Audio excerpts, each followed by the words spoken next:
Whoa, 32 subscribers in 3 days.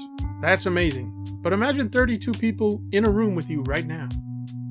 That's a full classroom of people who heard what I had to say and wanted to see more.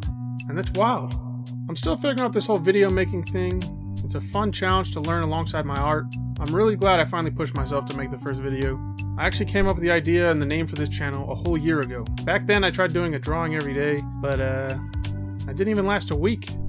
Whoops. Thanks to all the great comments and support I got in the last video. It meant a lot. I really appreciate it. There's one comment in particular that was giving some amazing tips, and so today I thought we might as well practice what could eventually be our main way of warming up: gesture drawings. Now, from what I've seen, everyone says these are great for warming up and improving your sense of motion. And me, I mostly just want to draw people that don't look like haunted spaghetti. Oh, and the duck's back, and he says hi. So gesture drawing is basically drawing the vibe of the pose. Not the details, just this person is definitely jumping, or this person is, I hope, not getting in a fight. So gesture drawing, if you're scared to start, same. But it's actually kind of fun once you accept your first 10 drawings will look like cursed mannequins. If you don't try, you can't succeed. But you also can't fail, right? But we don't care about that. I challenged myself. I said I'll do about 2 gestures a day as a warm-up before I draw whatever it is I draw. I had somewhat of a tough time doing these gestures at first.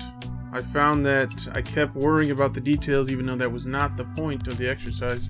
So there was like some of these drawings you'll see where I put way too much details. I was adding items and stuff, which I think is fine, but I was spending too much time. And there was a lot of times where you'll see like in the legs where I had to rush to meet the 30-second quota. I did have a few that I was actually pretty happy with. And you're going to see some blurring on a few of these. That's just because I don't really know how YouTube works.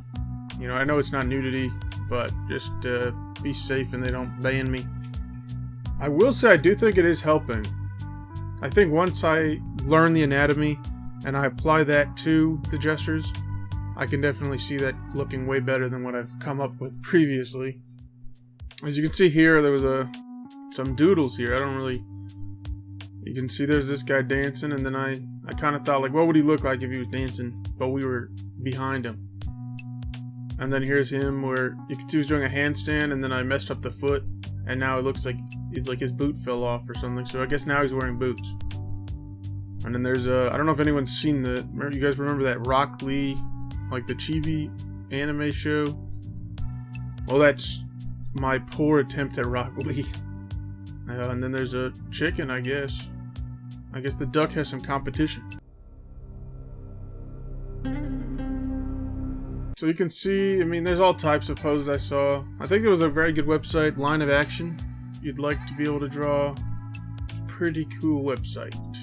All in all, I think it was a good learning thing. I would definitely recommend learning gestures. I think I'm not really perfect at them yet. I still have a lot to learn. But I definitely can see improvement from my original gesture. Leave a comment. How long have you guys been doing art? What's your favorite thing to draw? You guys have characters you like to draw? You have your own original characters? You can talk about whatever you want art-wise in the comments, or whatever you want, period. But next video, we're jumping back into anatomy. Probably hands, probably arms. And yes, I'll be doing gestures first now. Daily warm-ups, here I come. And if you're starting to, drop your experience in the comments. Got any gesture tips? Feed them to me like I'm a hungry duck at the pond.